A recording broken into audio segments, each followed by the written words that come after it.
menuju kan tadi manunggal ing kaulolan Gusti, dan kita juga harus mengerti bahwa tentang sangkan paraning dumadi gitu kan. Kan tadi sebelum kita ngerunut ke atas gitu ke ketuhanannya itu sendiri, kan kita itu harus tahu diri dulu, tahu jati diri gitu kan. Umpama nih kan dalam filsafat budaya di Nusantara juga kan ada menata diri baru menata buana gitu ya, menata sekitar gitu kan. Setelah menata sekitar, menata surya ya, maksudnya ke alam yang lebih luas gitu mungkin. Untuk berbicara ke tata surya gitu. Apakah itu cuman sekedar dikatakan tokoh-tokoh wali nabi kiai gitu maksudnya gitu. Atau kasepuan gitu. Nah, untuk katakanlah ya saya pribadi gitu, apakah mungkin nyampe ke tataran itu? Nah, pertanyaan gini, yang dimaksud wali, yang dimaksud nabi itu siapa toh? Ya mungkin orang-orang yang jangan orang-orang, itu juga manusia. Kenapa dia jadi wali? Kenapa dia jadi nabi? Kenapa dia jadi kiai? Ya sebagian ada yang tahu tentang manunggal ing kaulolan Gusti, tapi sebagian ada yang hanya belajar dari kitab-kitab yang tertulis kitab masa lalu. Karena kita tuh membedakan kiai dan yang kiai itu juga susah. Kiai dengan kiai.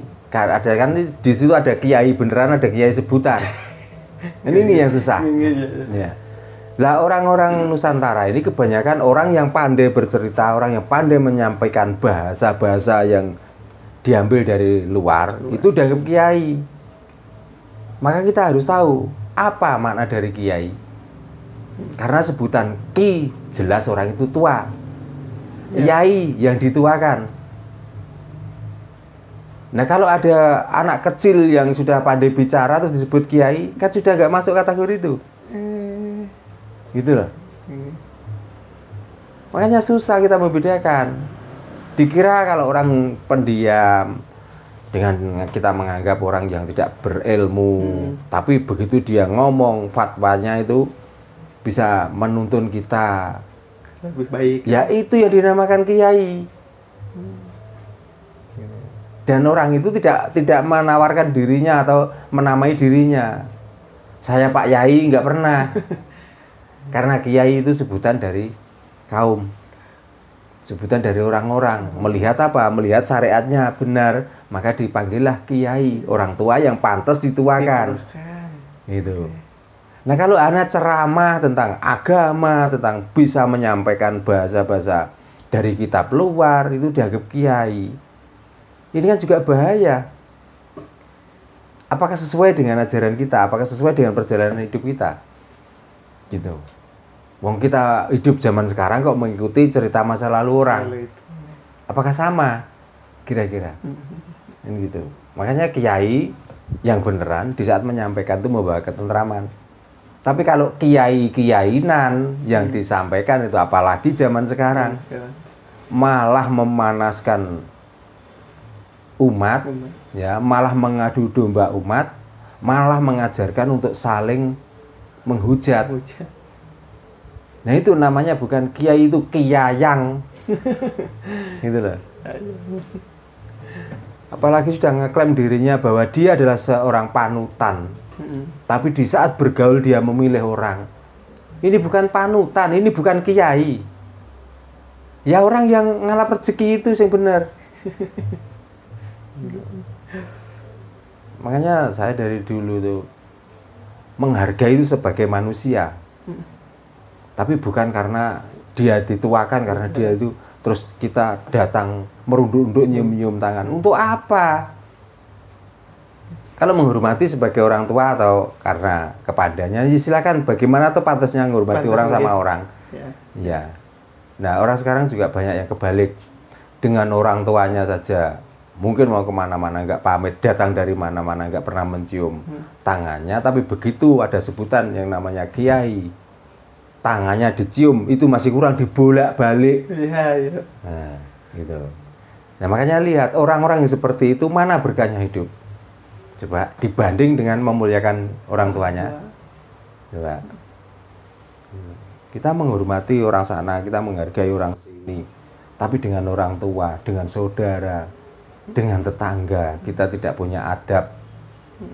Sopan santun kita nggak ada, bahkan kita menghormati saja nggak mau karena merasa saya ini loh temannya ini, saya ini loh belajar di sini, saya ini loh mondok di sini. Terus orang lain semuanya dianggap salah, orang lain dianggapnya nggak benar kecuali dia. Nah, kebanyakan itu seperti itulah, maka dunia ini carut marut itu sebenarnya juga karena perilaku manusia yang tidak paham tentang hidupnya. Makanya marilah kita merenung. Ya, manusia mana yang tidak pernah salah? Semuanya juga punya kesalahan. Tapi jangan larut dengan kesalahan orang itu. Karena di pepatah Jawa atau wangsone poro pinter orang Jawa. Barang siapa yang selalu menghujat dengan kesalahan atau selalu mendendam dengan kesalahan orang itu, kalau orang itu melakukan atau tidak sekalipun, maka kamu sebelum nyawamu lepas, kamu akan melakukan seperti apa yang kamu tuduhkan atau yang kamu sangkakan itu. Makanya marilah kita itu merenung, marilah kita itu berbuat baik walaupun dianggap orang nggak baik, dan kita nggak usah merendah, nggak harus rendah diri, nggak usah. Memang orang lain bisanya hanya menilai, silakan. Kita nggak usah nggak usah. Wah, kita sudah berbuat begini tapi nanti orang lain menilainya begini, ya silahkan. Yang penting kita sudah berbuat baik. Kalau perbuatan baik itu dianggap perbuatan yang salah dan perbuatan yang menyakitkan, berarti orang itu hidup tapi mati. Dibilang mati, orang itu hidup. Nah, kita yang waras tetap kita menjalankan kewarasan itu. Ya. Kita nggak usah mengikuti orang-orang yang hidup tapi mati, mati tapi hidup. Gitu. Nah, balik lagi ke tadi, ya ini pecutan buat diri saya pribadi gitu, dan semoga tercerahkan juga gitu teman-teman dari Hasanah Jawa. Mungkin kadang kan secara tidak sadar itu ketika yang kata Mbah tadi katakan bahwa saya itu punya Tuhan. Tapi ternyata statement Mbah Darno tadi menjelaskan saya itu milik Tuhan gitu, bukan saya mempunyai Tuhan. Secara alam bawah sadar ketika saya memiliki Tuhan, saya itu berani karena punya Tuhan. Nah, mungkin seperti itu ya Pak. Nah ya, makanya saat dimana saja kita nggak berani, terus kita nekat karena kita punya Tuhan, akhirnya apa? Ya babak belur tenan. Buktinya kan banyak toh orang-orang yang merasa punya Tuhan karena mengandalkan Tuhan. Sudah berapa toh dengan menyebut-nyebut nama Tuhan, didor ya tetap mati, tetap bolong. Itulah. Karena dia merasa punya Tuhan. Coba kalau dia merasa milik Tuhan, ya untuk apa melakukan hal itu? Wong kita menjaga hidup sendiri ini susah, kenapa kita tuh iri dengki dengan kehidupan orang lain? Maka kita itu sebenarnya kalau memikir, kita itu masing-masing, sudahlah enak. Ya, gitu aja. Wong kita mampunya begini ya sudah. Ngapain kita tuh melihat keberhasilan orang lain? Kenapa kita menghujat keburukan orang lain? Nggak usah. Kita itu masing-masing. Di saat orang itu diajak baik mau, ya oke kita baik. Di saat orang itu diajak baik nggak mau, ya sudah kita menghindar. Simpel ya. Nah, simpel saja sebenarnya. Makanya akan menghilangkan rasa dengki, merasa sakit hati, merasa dan yang lainnya. Itu caranya begitu. Dan kita harus mengenali karakter-karakter orang. Dan dari karakter itulah yang akan menetapkan perilaku dan jiwa seseorang itu menjadi, kalau baik ya akan baik selamanya, kalau buruk ya akan buruk selamanya. Dan keburukan itu akan lebih besar di belakangnya, menimpa pada keluarga, anak, cucu, karena perilaku seseorang yang awalnya melakukan keburukan. Maka kita kembali lagi, nggak usah kita itu maling itu takut karena ada neraka, nggak usah, gitu loh. Gak usah kita tuh melakukan ibadah karena ada surga. Untuk apa terusan? Apakah nggak akan melakukan kebaikan kalau nggak ada surga? Apakah kamu berhenti maling itu karena takut neraka? Ya. Terus rasamu di mana? Jiwamu di mana? Manusiamu di mana? Coba. Kenapa kita membohongi orang? Mau membohongi orang adalah membohongi diri sendiri. Otomatis toh? Sebenarnya kamu membohongi orang itu kan membohongi dirimu kamu sendiri karena kamu tidak melakukan, kamu ngomong melakukan, kan itu. Kamu melakukan, kamu ngomong tidak, itu kan dirimu yang kamu bohongi. Nah, dari situlah makanya dengan tadi menyebut sedulur papat kali mau pancar. Itulah yang menjadi saksi terus di dalam bumi ini. Maka di saat kita itu selalu berbohong, maka di saat kita itu selalu menyakiti orang, maka sedulur papat kali mau pancar inilah yang tidak terima dengan perilaku kita. Makanya kalau kita ngomong karma, kita ngomong kualat dan lain sebagainya. Sebenarnya karma dan kualat nggak ada. Itu adalah buah hasil perbuatan kita sendiri. Gitu loh. Tanam tuai gitu ya. Nah, ya, makanya karena hidup ini penuh masalah, maka kita jangan mencari masalah. Kalau ada orang yang mau bikin masalah, terimalah dengan lapang dada. Mungkin bumi ini yang akan menyaksikan. Karena mungkin perkataan dengan perilaku mungkin nggak sama. Gitu. Kadang ucapannya manis tapi perilakunya buruk. Kadang perilakunya buruk tapi kadang-kadang perkataannya manis. Ya, makanya hati-hati. Maka belum tentu yang kamu nilai buruk itu pasti hal yang buruk. Ya, belum tentu. Ya, kadang nah, orang sekarang itu gini, kadang diingatkan, diarahkan.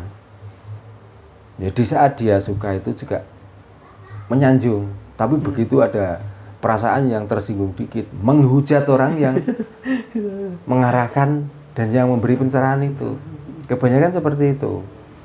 Kadang-kadang sampai lupa kebaikan orang lain, ya, karena tertutup dengan keburukan yang sebenarnya itu hal yang sepele. Ya, biasanya. Makanya kita jangan pernah berhenti dan kita jangan pernah kapok untuk melakukan hal yang terbaik walaupun orang lain tidak pernah menganggap kebaikanmu. Supaya kamu selalu tetap langgeng di dalam surga. Baik, Mbak. Berbicara kalimu pancar bisa dikenal ayang-ayang gitu kan? Ya, ayang-ayang kalau bahasa Jawa. Nah itu tuh ya yang itu hal yang nggak bisa dipikirkan juga. Kenapa toh kita itu mempunyai ayang-ayang gitu kan, kalau berbicara hantu katakan ya, demit gitu kan. Walaupun terkena sinar tidak ada ayang-ayangnya gitu. Nah, apakah emang kita itu dikatakan makhluk ya ciptaan yang jangkep gitu, yang sempurna gitu. Dengan adanya ayang-ayang tersebut dan fungsi ayang-ayang itu apa gitu, kadang kan nggak tersadarkan gitu. Ini ayang-ayang apa gitu kayak gitu lah. Nah, makanya orang itu larinya dan arahnya mencari Tuhan itu sebenarnya juga bingung dengan ayang-ayang. Maka saya sering katakan, manusiakah yang goib apakah Tuhan itu yang goib? Menurut saya manusia itulah yang goib. Karena Tuhan tidak mempunyai bayangan, manusia mempunyai bayangan. Lah, setiap membicarakan bayangan pasti itu warna hitam dan gelap. Pertanyaannya, di saat kita berdiri di sini ada bayangan, itu ada di situ.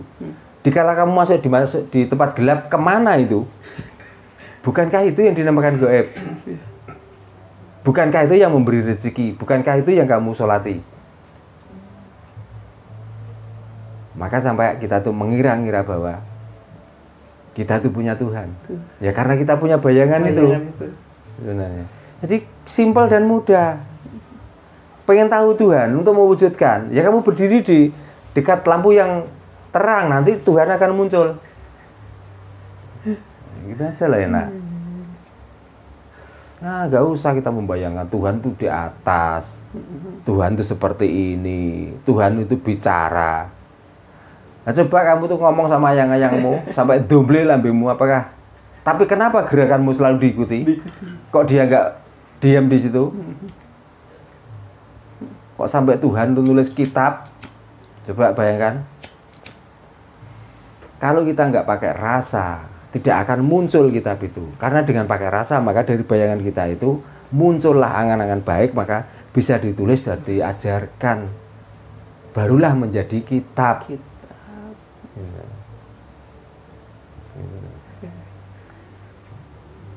Tingkat rasa kesadaran rasanya itu kan emang perlu pemahaman yang lebih lanjut gitu. Ya, makanya rasa itu yang kita menjadi manusia itu harus teliti. Dan kita tuh harus sadar yang sesadar-sadarnya dan yang seteliti-telitinya, supaya kita tuh nggak kesasar. Kan sudah jelas di dalam Al-Quran juga disebutkan di surat apa itu yang wal asri itu loh. Nah, wal asr ya, wal asri innal insana lafi khusr. Wal asr namanya artinya demi waktu yang sedikit, karena waktu yang sedikit digambarkan dengan waktu asar. Ya, waktu asar itu sangat sedikit. Ya, dari terang sebentar lagi akan masuk gelap. Innal insana, sesungguhnya manusia, lafi khusr, di dalamnya semuanya kesasar. Itu apa? Tersesat. Ya karena apa? Ya karena waktu yang sedikit itu sebenarnya. Padahal waktu kita tuh panjang. Ya. Tapi kita memikir hidup di dunia ini hanya mampir ngombe. Gitu loh. Sampai kita lupa mengelola hidup ini untuk melakukan kebaikan. Terus kita menganggap dan berangan-angan, berandai-andai, kebanyakan yang berandai-andai, yang berangan-angan tinggi adalah tentang ketuhanan. Karena waktu yang sedikit kamu tidak mau memasukkan rasamu, dan kamu tidak bisa memanunggalake kawula lawan gustimu, maka banyak tersesatnya daripada terarahnya. Ilal ladzina amanu, kecuali orang-orang yang beriman dan mempunyai kepercayaan. Kepercayaan tentang apa? Ya kepercayaan tentang hidupnya ini. Nah gimana caranya? Bayangkan, ini dengan mulut itu jauh loh. Ya. Tapi kalau ini dipukul, apakah ini yang sahabat ado-ado? Yang ado-ado kan sini. Iya, mulut. Apakah pernah, mata kamu mengeluarkan air? Apakah seperti itu? Enggak. Dengan sendirinya mata mengeluarkan air. Hidung nanti akan mengeluarkan ingus. Coba, badan semua akan bergetar-getar. Ini kalau nggak punya keyakinan, nggak punya keimanan yang tinggi, sulit. Gitu loh. Wa amilu sholihati, dan orang-orang yang mau melakukan hal-hal yang terbaik. Kenapa? Kenapa kita harus melakukan terbaik? Ya seandainya kita dicubit sakit, untuk apa kita nyubit? Gitu ya. Seandainya kita itu dirasani wong itu mangkel, ya kenapa kita harus ngerasani? Kan itu. Kita menjelek-jelekan orang lain itu merasa terdolimi dan sakit hati. Kenapa kita harus melakukan itu? Ya. Nah kecuali orang-orang yang tidak beriman, maka melakukan hal seperti itu dianggap biasa. Dia malah merasa puas kalau ngata-ngatain orang atau membuat orang lain itu sakit hati atau menderita. Watawasau bil haq, dan orang-orang yang mau mendengarkan dan melakukan hal-hal yang sangat benar. Watawasau bis sabr, dan orang-orang yang sudah sabar dengan hidupnya dan melakukan kesabaran itu tentang apa? Ya tentang kalau kita itu jatahnya cuma segini, ya nggak usah kita tuh ngambil barang orang lain. Gitu.